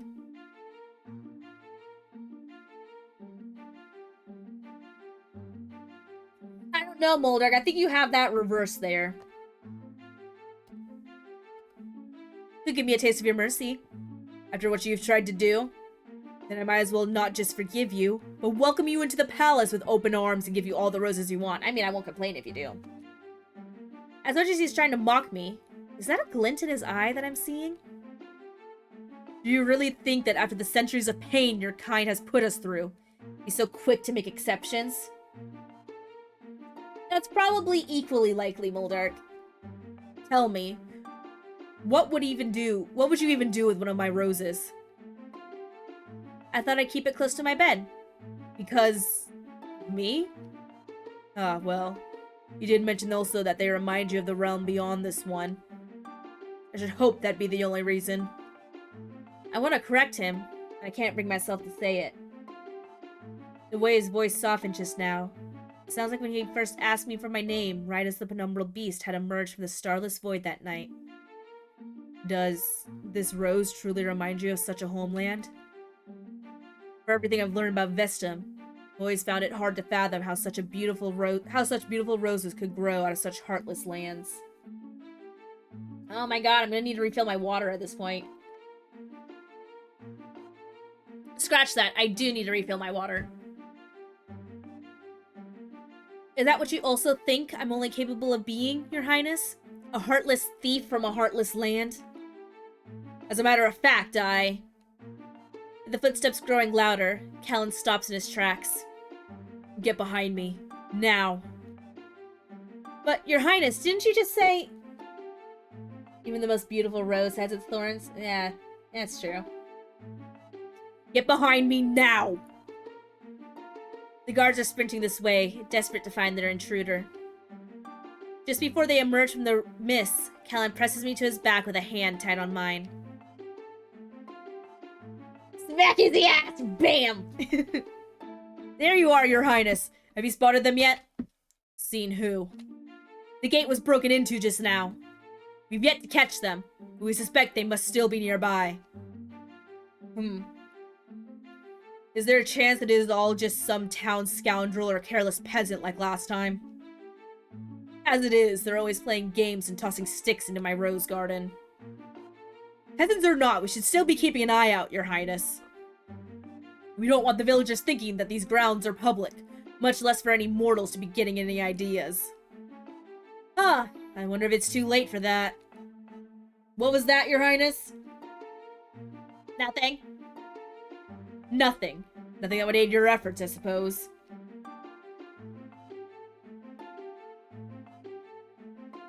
He says it's nothing, but his touch is saying plenty. Not just on me, but on the roses, too. Holding me in place, Callan turns his body just enough for the guards to cast a glance at the unassuming bushes. I think you'll find that there's no one here but me. If there were, you best know that I would have taken care of them myself. You know, looking at it, his ears are a lot less pointed than you think they would be. What do you want to bet that he's half human? And that's their dirty little secret. That is, unless you and your men dare to question my capabilities. Not at all, Your Highness. We just can't take too many precautions in these times, as you're well aware. Well, if anyone's still here, I'm sure they'll be trying to hide out somewhere near the southern gardens. Go make sure they stay away from my mother's Lunaria roses at the chapel, will you? Of course, your highness. You heard him, men! To the chapel! We're going to the chapel and we're gonna get married. Both Callan and I wait silently for the guards to storm off in a line. Even when they're all but a speck near the Queen's Glade, Callan remains on his guard. That should keep them busy. As he finally lets go, he plucks the rose closest to me and hovers it between us. Give me a reason not to regret my act of mercy. I think you mean your act of generosity, your highness. If you find this to be generous, then you still have more to learn about me. As I reach for his hand, this rose becomes our sole witness to this forbidden exchange. For a moment, I wait for Callan to pull it away, yet he instead lets the rose fall onto my apron. I finally have my rose. But it isn't yours.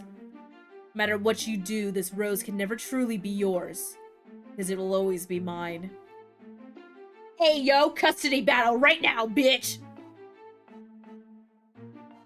Just like every other rose in this garden. After arriving home, a letter arrives for me. While the mortals may say that our fortunes must have smiled upon us that very night, those blessed by the moon know which celestial forces are truly at work to bring you here to me. While the mortals may say that our fortunes must have smiled upon us... Okay, that first paragraph is just the same lines repeated. You can only imagine how long you've been gazing upon this world as if these crystal doors would never open for you. But fear not, for I will not only be the one to open them, but I will be there at the gate to offer you my hand. Why spend time describing the majesties I could show you once I take you on this flight? When we can discover this together. Discover them together, one quill at a time. Okay, it must have been like something to do with the cursive versus plain text. Because it fills up the page fine right here, but then right here it's repeating multiple times. It's interesting. Anyways. Should I tear this letter before someone finds it?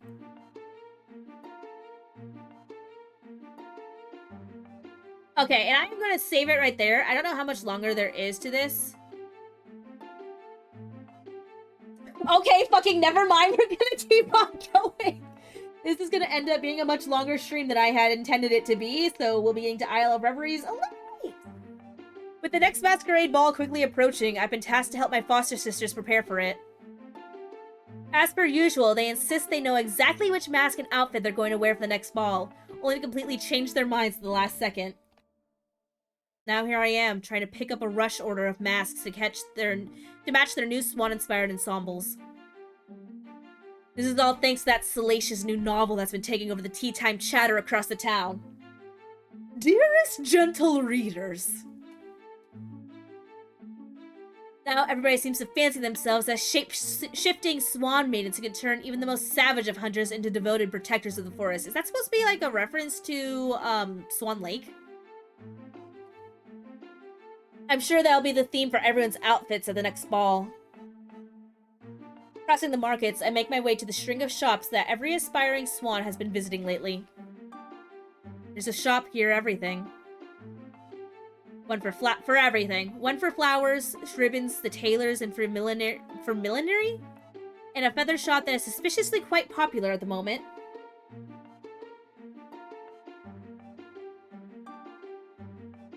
Every time I see an email, I get excited and think it's for a job, and then it's just like, hey, go check out this Instagram that you haven't been up to for years now. And my boss is messaging me.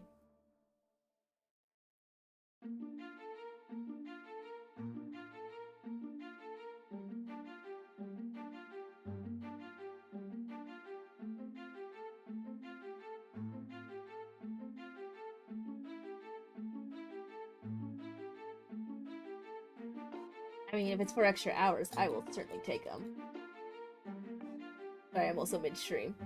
Thankfully, my boss knows that I stream, so she should understand. But I tell her that I'm mid-stream. And finally, there's the mask shop right around the corner.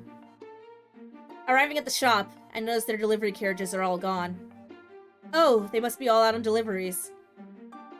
The shop is so strict about when customers can pick up their masks so we each have to make an appointment. That way, your mask stays a surprise until the ball. It's also why most of them ask for theirs to be delivered. That's only if you order them ahead of time. Wait, I didn't have anything on my schedule for tonight, did I? Okay, it's the first. No, everything is happening tomorrow.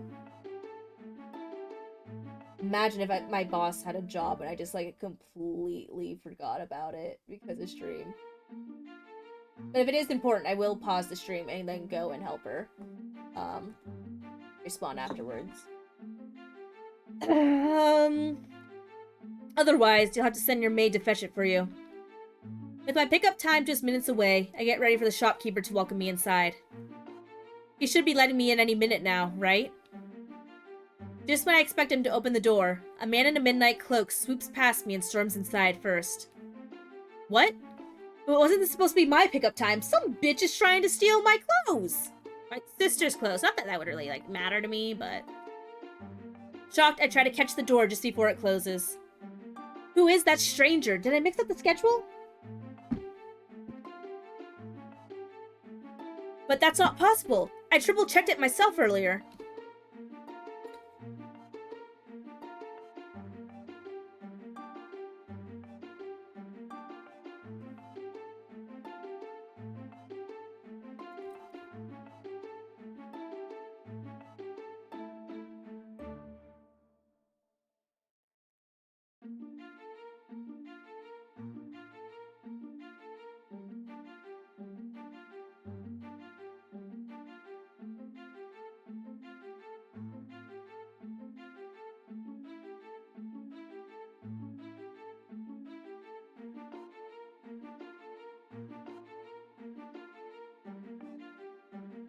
Okay, guys. I am gonna go, pause for a minute.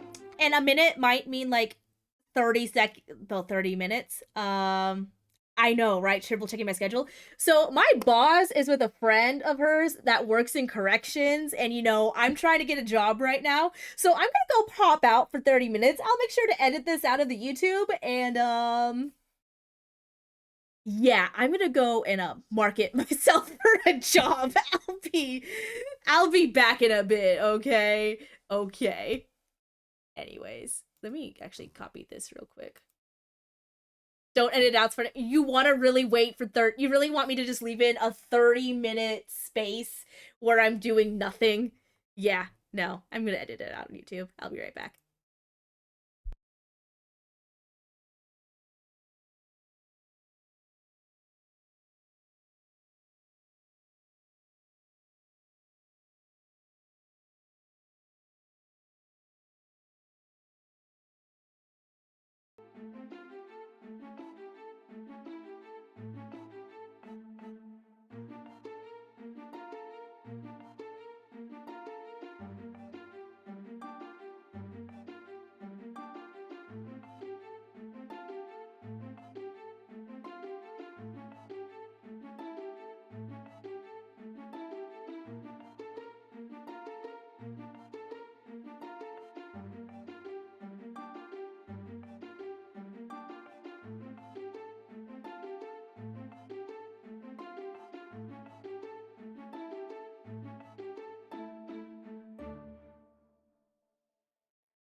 Okay, so I'm actually gonna leave here in 15 minutes because they're currently watching the fencing matches going on.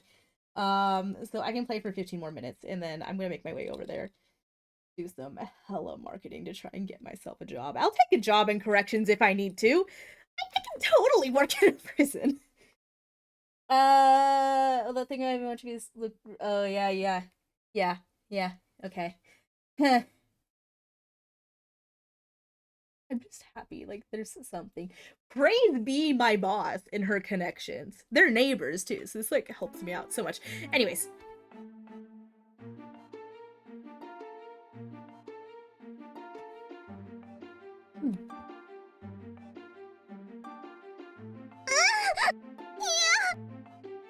God damn it, Moldark. Anyways, see, but here's the thing, though, Keegan. I am not in a position in which I can be too picky. I can try and go for something that, like, I want, like something that would best suit me, but I'm only just about to graduate. When you graduate, you don't get to like pick and choose too much. My qualifications are low. At the very least, this will get me a step in the door, to working in legal. And it can be something that I can do that will help me make money so I can stay up here. Otherwise, I'm forced back home, and I don't want to do that. But that's not possible. I triple checked myself earlier. Does that mean does that man simply not know the shop's rules? Excuse you, sir. On most days, I'm willing to endure most of the attitudes in this town. Watch it be, good night, dude. When it comes to following the rules, I've done my part, so why can't they just do theirs? Excuse me, sir. Do you have an appointment? Blast. No answer from him. I can hear him pacing inside, so it's quite possible he can hear me. He's just choosing not to, isn't he? Sir, this happens to be my appointment. Once again, no answer, just a lot more pacing. Brody? If he thinks he's the only one who's impatient, then wait until he meets me. Tightening my apron, I march straight into the shop. Before he can turn around, I reach for that cloak of his and yank on it. Sir, now can you hear me? Oh no. I should have known. Ah, fuck, it's the prince. Your Highness, is this some kind of game? If it is, then I want out of it. With all due respect, I'm not the one hiding around town pretending to be some wraith.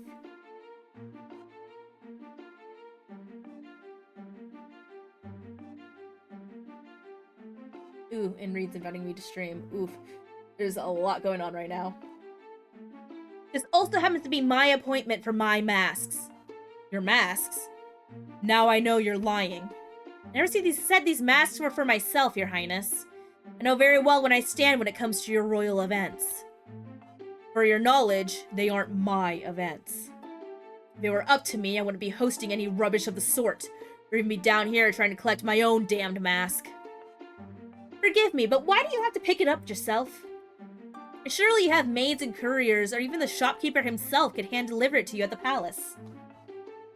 As a matter of fact, he does typically insist on delivering it himself. I just simply told him no this time. I don't expect you to understand when I say that there's nothing more unbearable than having an entire palace turn a simple delivery into an entire procession. As soon as the shopkeeper arrives with my package, then it's on to the mass royal supper, and then comes the entertainment. And just when my Sandy has had about enough, it's finally time for my mother to insist that I ought to try on the mask with my whole outfit. Moms, am I right? All so that I can be the one paraded through those halls. Even when I can finally escape, I know there'll be throwing yet a bigger parade for when I don my mask all over again. At the masquerade ball, you mean? I hate it with a passion. It's infuriating knowing that even if I can tear these masks off by the end of the night, I'll still be left wearing the one I truly disdain. Perhaps he doesn't think I understand the feeling, but I know resentment when I see it. The trapped feeling that comes with questioning every sense of who you really are. Sensing his frustration, I try to give him some space by exploring around the shop. Still, I can feel his gaze burning over me, tracing my every move like a hunter. Perhaps I lack your exact perspective, Your Highness, but I do know how painful it can be to live in a world that constantly lambashes your existence. Where even the buildings, events, and how you go about your day is hardly dictated by what's inside your heart. It's all because someone's already made up your mind about your destiny. Roasted. Do you still have it? Have what, Your Highness? The rose! The rose I let you keep. As promised, it's in a vase on my bedside table. It is yet to wilt, so I consider myself very lucky. His next sigh sounds a tinge warmer than before. I turned to him, hoping to catch a glimpse of a smile. Yet, I looked right past him into a sculpted mask hanging on the wall of a gnarled demon. Callan, what is that? It's horrible. It's so hideous. What are you? Once Callan turns around, he too takes a step. I'm surprised he isn't pissed that we didn't call him Your Highness and just called him by his regular name. Like, shouldn't that get us beheaded? I've never seen him make a mask like that one before. It's gotta be for some lurid costume party, no doubt. May even be Callister's. Or Lear's. Wait a minute. You're trembling. Does it really frighten you that much? Away! It's not terror I feel for it, it's sorrow. Sorrow? But why? Despite trying to fight back his curiosity, he comes up beside me, his cloak brushing against my uniform. Helen fails to notice this, as his piercing gaze tries to make sense of my anguish.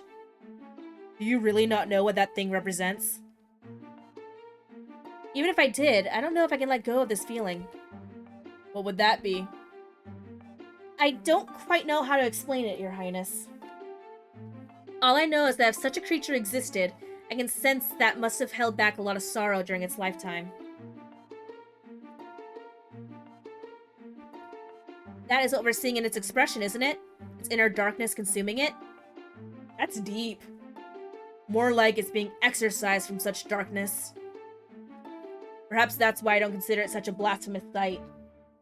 If anything, it's the portrait of a lucky soul. By his words, I can't seem to stop trembling. Tell me what it would take to tear your gaze away from it. How about you look at another mask?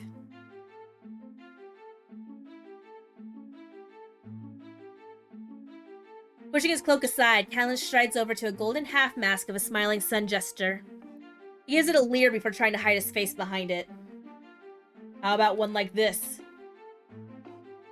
Am I seeing things? Or is this prince really trying to get a laugh out of me? Aw, he's so sweet. He tries to deny it, but come on. We all know he's gonna be mine by the end of the game. Well, finally. It seems like you are capable of smiling, Your Highness. I'm certainly not behind this mask. Are you sure? Because it's quite clear from where I'm standing. If you're in a mood for teasing, then you're certainly not that petrified. Apparently not anymore, thanks to your efforts. And your kindness once more. I still don't particularly like gazing upon that mask. It's becoming easier thanks to Callan. Be standing so close to him, however, only brings my memories of that masquerade night to the surface. I wonder if he ever thinks about that night too. As Callan slips his hood... I'm trying to speak like him again. As Callan slips his hood back on, he makes it a point to brush past me without much of a reaction. Or perhaps he's already forgotten about that night. Just then, the shopkeeper finally returns with a bewildered look for each of us. Ah, did I really forget to lock the door? My apologies, the courier's had a bit of a mix-up today. Now that that's settled, do you mind stepping out while I take care of his order? Forget it, sir, just have mine delivered. Besides, she was here first. The door slammed shut behind him. Even as the shopkeeper moves on to my order, I can't help but wonder which mask Callan will choose for when we meet again. Another letter! While the mortals may say that our fortunes must have smiled upon us that very night, those blessed by the moon know which celestial forces are truly at work to bring you here to me, my bright-eyed one. Have you ever desired something you've been forbidden to possess? Something so tantalizing that you can't help imagine what it'd be like the moment you could lay your fingers on it? I'm sure this is what dreams and tales found in palaces are for some, but would that truly satisfy creatures like us? Why not close your eyes and imagine those nightly whispers in my touch against your silk? What if we both are longing for is meant to stay forbidden? It could be the very thing to unlock our deepest desires. Answer me this, my bright-eyed one. What am I to do when the forbidden treasure I seek is you?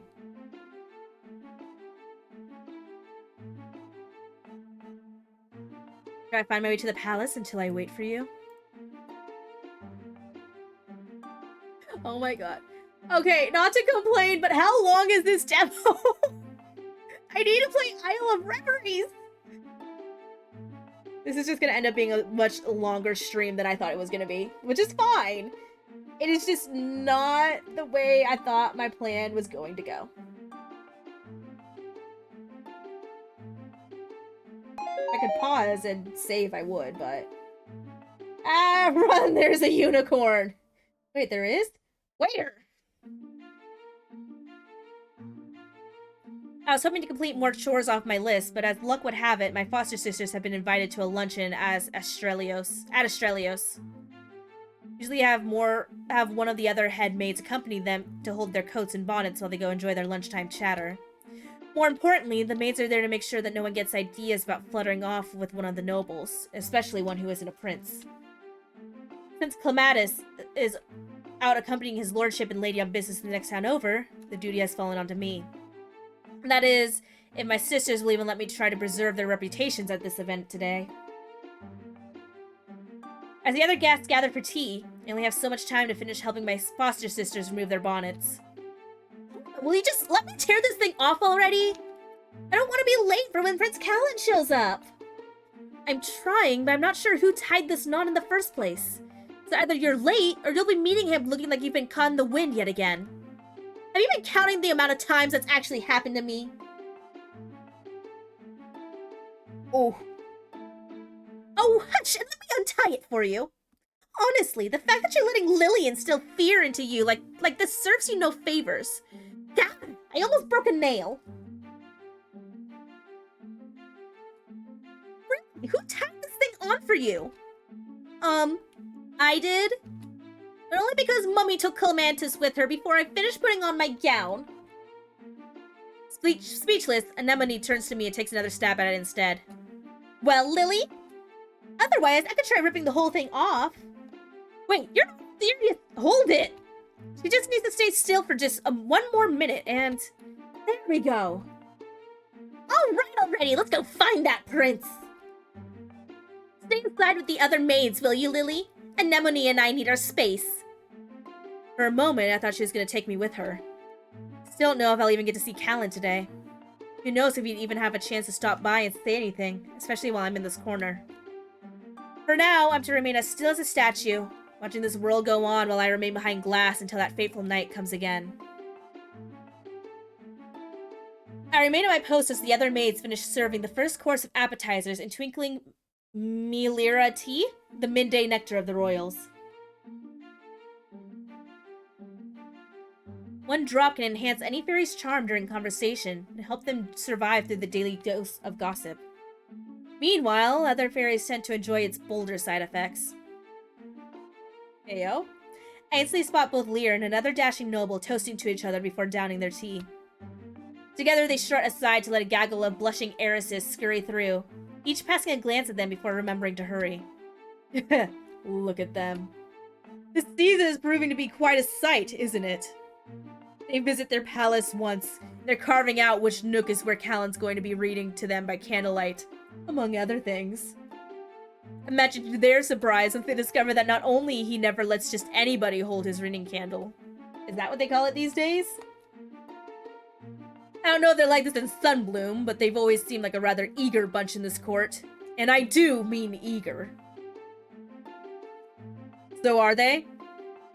In Sunbloom? Your guess is as good as mine. I barely spent any time there before making my way out into the forest after the war.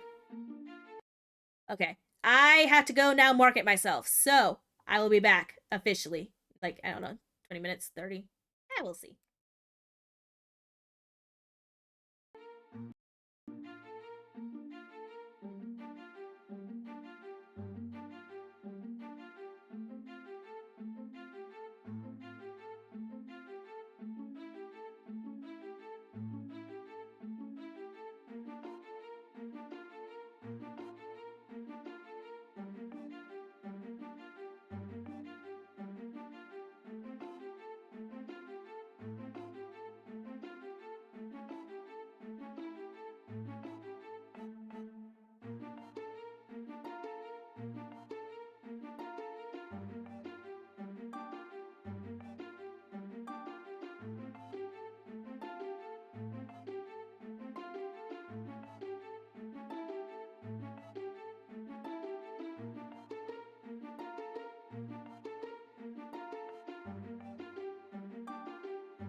Good night, Mulder. But also, I am so sorry I was gone for so long. I gotta learn a lot of information about the correctional facilities and what it'd be like to possibly get a job there, and the programs that they have and shit like that. I am so sorry. Given how late it is, though, I'm going to finish up this demo, and then unfortunately, we're gonna have to save Isle of Reveries for tomorrow, cause it is 9 o'clock at night, and there's no way I'm getting that stuff done tonight. It went well. It was more so just an introduction. My boss will pass me along the dude's email, so I can reach out, and then if nothing else, I can tour facilities and see what it's like, within the correctional facilities, and see the difference between a bigger one versus a smaller one, and all of that good jazz. But anyways, let's finish up this demo, and then Isle of Reveries will have to be tomorrow, which is disappointing, but I do not regret it at all. I don't even remember the voices I was doing. I'll make a Twitter post about it later. God, it is fucking hot in this room. I am thirsty, and I have no water.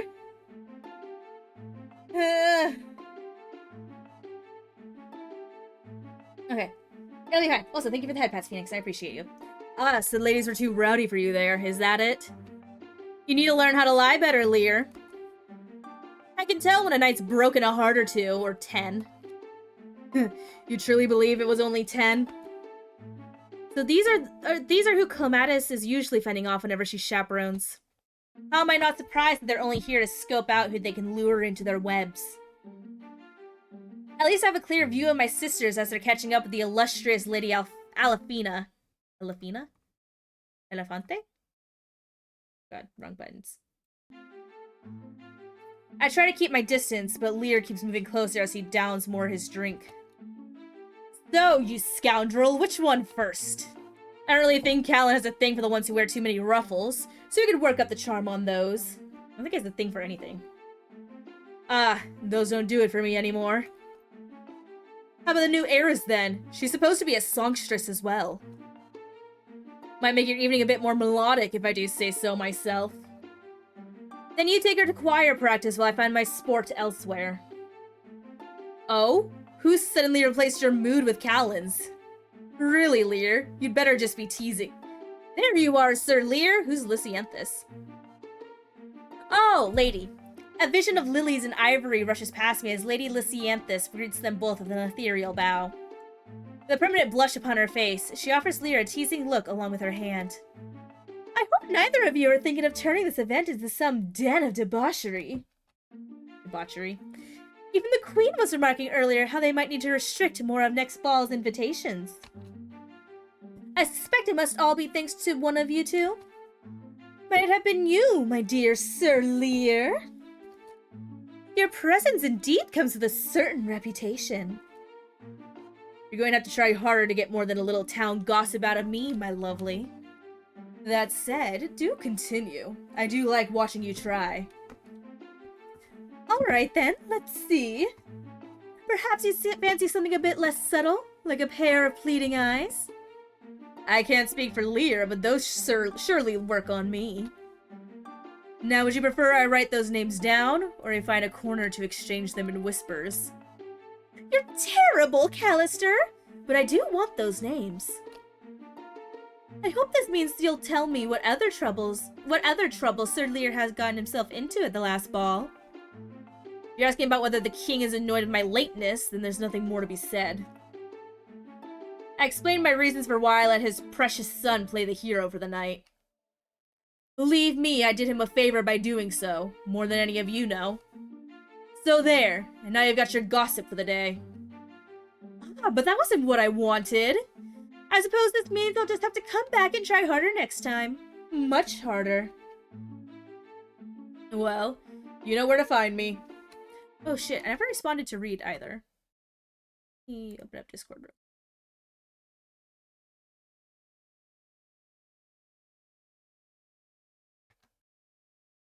Or not. Giggling, Lysianthus picks up her skirts and rushes off to rejoin her clan while Callister laughs into his drink.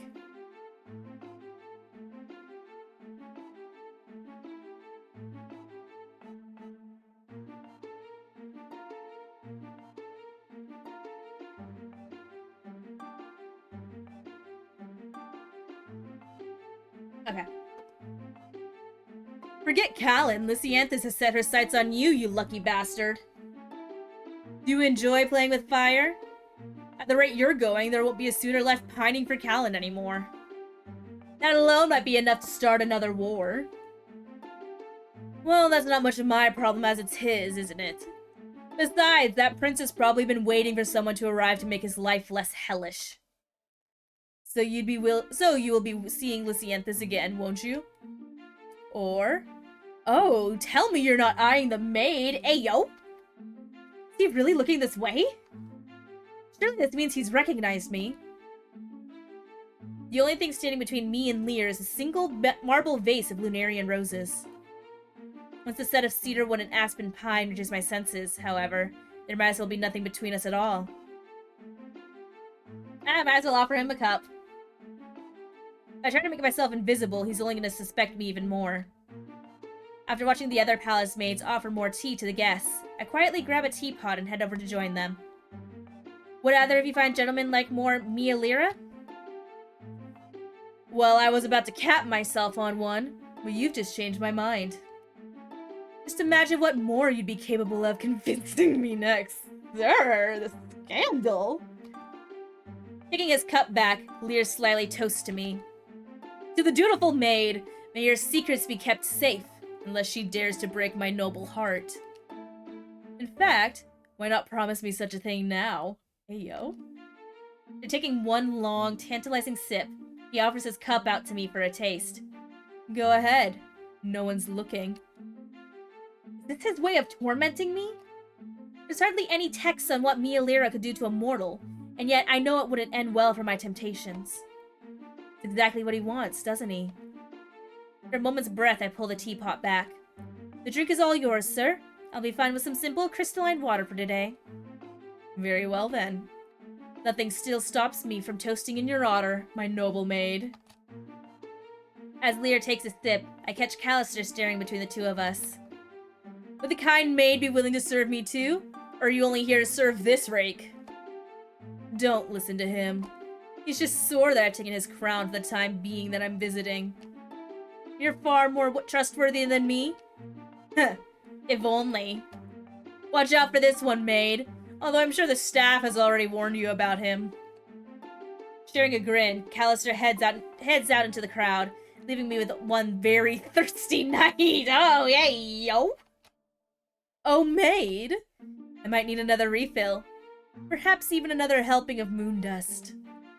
You had plenty of your gown that night when you smelled of lavenders and roses. So dare I ask what's happened now to my masked beauty? Sir, you're gonna make me blush. How do you know that was me? As it is, I may have a fairly decent inventory of the palace staff. And then bear your aura, let alone have the power to make this uniform even more enticing than I already find it to be. Sir! Put it down, thirsty bitch. Oh god, I really need water. I have to assume that you're only wearing this ensemble to tease me further. Please keep your voice down. Contrary to what you might think, I had no knowledge that you'd be here. Then why are you here disguised as a maid of all sultry things? Well, because... Lily! Anemone's shrill voice pulls me back to reality as she swoops in between us without so much as a glance at Lear. Hurry, hurry! I need my fan now! Prince Callan is about to arrive and I'm the only one without a fan! Alright, I'll go get it. Do you remember to bring your fan this time? Well, of course I did! Is it not with my coat? How about with my bonnet? Shaking my head, I spot Lear forcing himself not to make a face as Anemone struggles to figure out another excuse to berate me. Well then, why didn't you remind me? Mother always reminds us to bring our things. If I may, I think the prince will have a better time drinking in your beauty if you're not hiding it behind such a bland fan. Everyone else will be doing the same anyway, so why not be the marvelous rebel of the day? Oh my! Do you think so? Where are my manners, sir? You're new to the court, aren't you? Consider me a fortunate visitor, my lady. Now, I believe you have a prince to appear for? Of course! Whatever you say, my good sir! To my surprise, Anemone simply giggles before hurrying back to the banquet. So, you really are a maid. From our first encounter, I thought she knew I wasn't a welcome member of this court. I suspected it, but not because of your rank. Then what else could it be? The fact that you're immortal? Without the guests gathered for Callan's arrival, Lear seized his chance to pull me out into the hall. What are you doing? My sisters will know I've been gone. That was your sister demanding you as her housemaid? Now I really have to know more. Truth be told, I've been wanting to know more about you since that night. God damn it, he's playing into all my types right now. I even began seeing you in my dreams, and in other faces even without knowing what beauty was concealed behind that mask. Dare I say I was right in knowing you'd surpass them all. My only regret is not getting the chance to keep something of yours. Perhaps a button, even. Or maybe a ribbon. His fingers drift below, ready to slowly undo the knot at my bow. Hey, buddy! Perhaps next masquerade I might just get to claim my reward.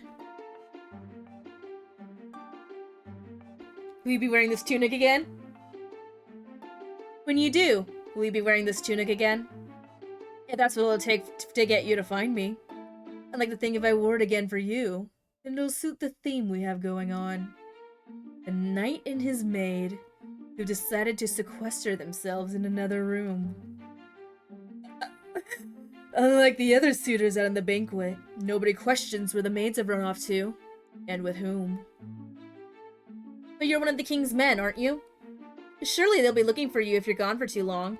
I'm not one of his men as much as you aren't destined to be a maid to some pompous nobles.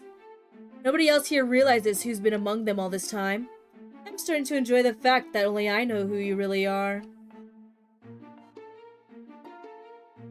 He leans in, his fingers trailing my ribbon as he takes in my scent. Only then does he torture me with a whisper while grazing my fingers along the coarse fabric of his tunic. As requested, I'll wear this attire as many times as you need me to. I can even show you how to untie it on me and off of me if it pleases you. I know you're just teasing me now that you know my secret. I've heard the stories before, and none of them bode well for the mortals, especially since the war. Ah, but see here. You might think you're in the company of yet another heartless creature. The truth is, I'll be the closest to your kind you'll ever get to experience here. But to keep this connection between us, you have to keep my secret as tightly in your heart as you do for yours. All I ask for is answers, however you see fit to tattoo them into my mind. What more could you possibly want to know now that I have no mask on? You might think there's more to my secret, but there really isn't. The life you see here is exactly how it's been for as long as I can remember. This is all the more reason why you should come find me again. I know that we can talk for much longer, but I don't want to let you go without assuring you that Vestum isn't far beyond your reach. It never was supposed to be to begin with, no matter what they say. How would you know that? Lear, have you been to Vestum? Before I can answer, the door swings open. Lear, is this where you've taken your maid? Are you both trying to get caught? Don't insult me like that, Callister. I was only giving the dear maid a word of advice against her employers. And what might that be? It's nothing in your interest. When folk talk, that's all it is. I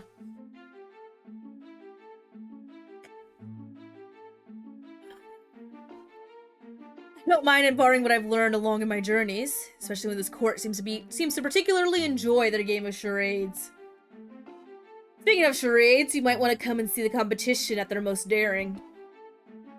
Callan looks like he's practically ready to turn into a beast himself and go howling into the night than to greet his wanton suitors. If only we can punish the penumbral beast itself in the same way. Trapped in a sea of suitors, all adorned in their masks. Let Callister lead the way. Lear can't help himself from reaching for my arm one last time. I'll let you return to your duties now, but you really should consider tearing yourself away from yours once in a while.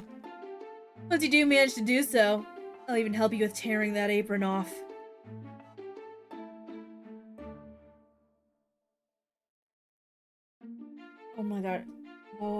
go. Can I make it through this without any more water? While the mortals may say that our fortunes must have smiled upon us that very night, those blessed by the noon, no, which is for my bright-eyed one, woke from a dream last night, gasping and reaching out into the darkness for you. How is it that at times we seem so alike and yet feel worlds apart on other days?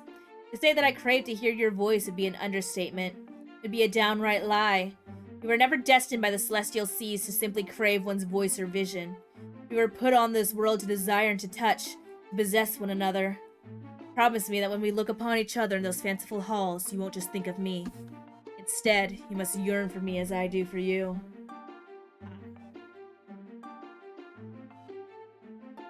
Should I crave your touch in the library? Oh!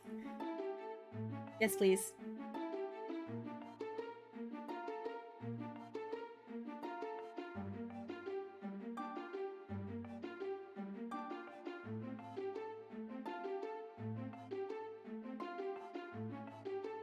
My bright-eyed one, have you truly forgot me? Have I not tended the fire between us enough? If only it were possible to forget such beauty and mystery. You can't even begin to imagine the scent of lavenders does to me now.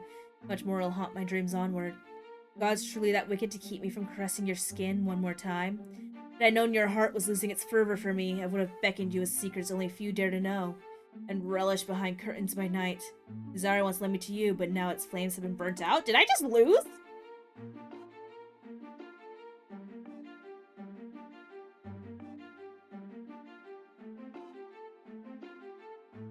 Well, I just lost the damn game. I didn't realize that there were wrong answers I could choose, but damn, okay. Apparently there were. That's fine. Actually, this gives me the perfect opportunity to go ahead and end things because, one, it's 9:15 at night. I need to shower and get ready for bed. God damn, I need water. Thirsty kitty. Oh. Oh my god, but okay. Um,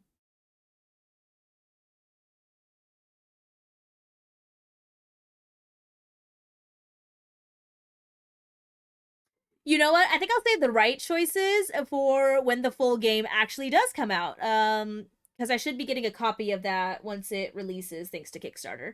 Um, so yeah, for now, y'all will have to suffer with what it means for your flame to burn out, for someone's touch to be just beyond your grasp. But anyways, so I guess tomorrow we'll be playing Isle of Reveries instead because I just don't have time for that tonight. Um, yeah, have a good night, Zach, and thank you. Um, and then I guess on Saturday we'll do Saintess of the Golden Bow, and then like some other RPG. I'll figure that out. But in the meantime, I do want to thank you all so much for joining me. I do love and appreciate you all so very much. Seriously, this has made my night like a whole lot better. Streaming always does, and I really can't thank you guys enough for that. Um, but yeah, let's see. We got 8 people still around, but there is nobody streaming. That's fine. Oh, thank you, Zach. I appreciate you saying that.